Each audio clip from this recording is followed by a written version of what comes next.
You know that feeling, right? You see someone who's experiencing homelessness and you really want to help, but this wave of uncertainty just washes over you.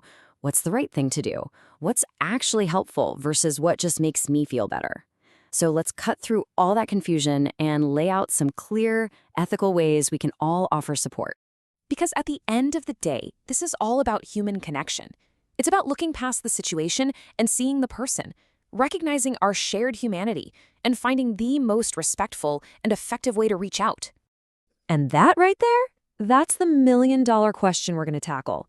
We're going to move past that feeling of helplessness and chart a real path forward, from truly understanding the problem to taking actions that can make a meaningful difference. Okay, so before we can even talk about solutions like shelter or food, we have to confront the biggest, most damaging barrier of all. And the tricky part? It's completely invisible. I'm talking about stigma. The first and most important thing we have to do is completely reframe how we see this problem. The Office of the UN High Commissioner for Human Rights puts it perfectly. This isn't about some personal failing. It's a violation of a person's fundamental human right to housing and security. It's a system failing, not a person failing. So just imagine stigma, all the judgment, the fear, the stereotypes, as building these invisible walls around a person. These walls don't just hurt feelings. They actively isolate people, cutting them off from the jobs, the services, and the support systems they need to get back on their feet. And this isn't abstract. This is how that harm actually works. Stigma turns a person with a story into a flat stereotype, which makes it way too easy for the rest of society to just look away.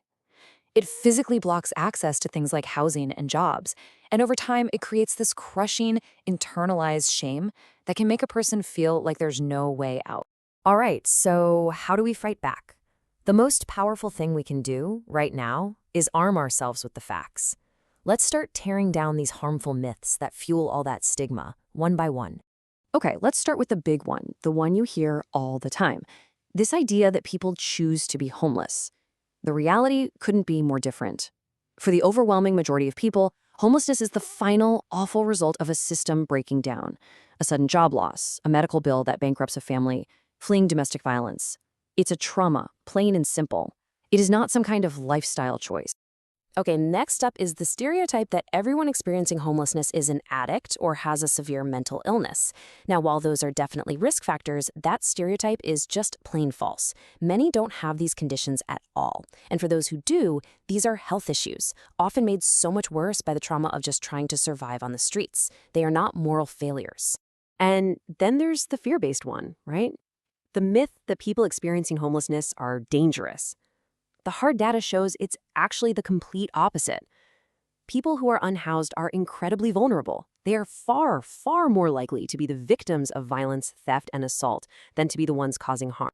Okay, so now that we've cleared the air and busted some of those myths, let's get practical. Let's talk about what you can actually do right now in your daily life.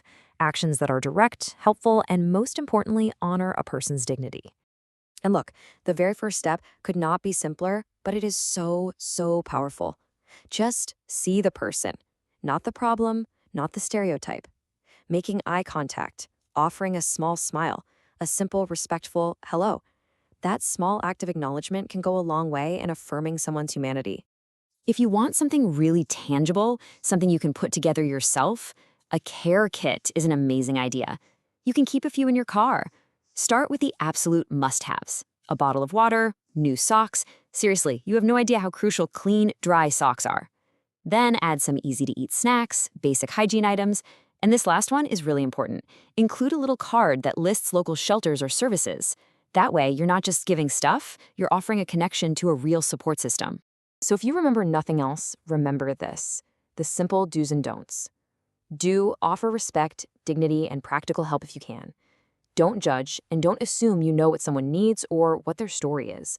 And please, please do not film or take pictures of someone in a vulnerable position without their clear, enthusiastic consent. Their life is not your content. Look, direct help is so important, don't get me wrong. But if we really want to solve this crisis for good, we have to think bigger. We need to zoom out from helping one person at a time to focus on fixing the broken systems that are creating homelessness in the first place. And this right here is the completely backward logic of our current system. Right now, as a society, We spend an absolute fortune dealing with the expensive consequences of homelessness, things like emergency room visits, interactions with law enforcement, crisis cleanups. Get this, we are literally paying more to manage the consequences of this crisis than it would cost us to actually solve it with affordable, humane solutions like housing. It makes no sense. So what's the alternative? What actually works? Well, the evidence is overwhelming. It's a model called housing first. The idea is revolutionary, but it's also just common sense. You give someone stable, safe housing first without making them jump through a bunch of hoops like getting sober or finding a job beforehand. Housing provides the foundation, the safety and stability people need to then start tackling their other challenges. And study after study shows it works, it's humane, and guess what? It's cheaper in the long run. So how can you be a part of that bigger solution? Well, there are a bunch of ways. You can donate money to the trusted local organizations in your community that are actually using models like Housing First. You can use your voice to advocate for policies like more affordable housing and living wages. If you have professional skills, maybe you're a lawyer or a doctor or a great organizer, volunteer them. And you can support local efforts to stop criminalizing homelessness, which only makes the problem worse. Because at the end of the day, this isn't someone else's problem to fix.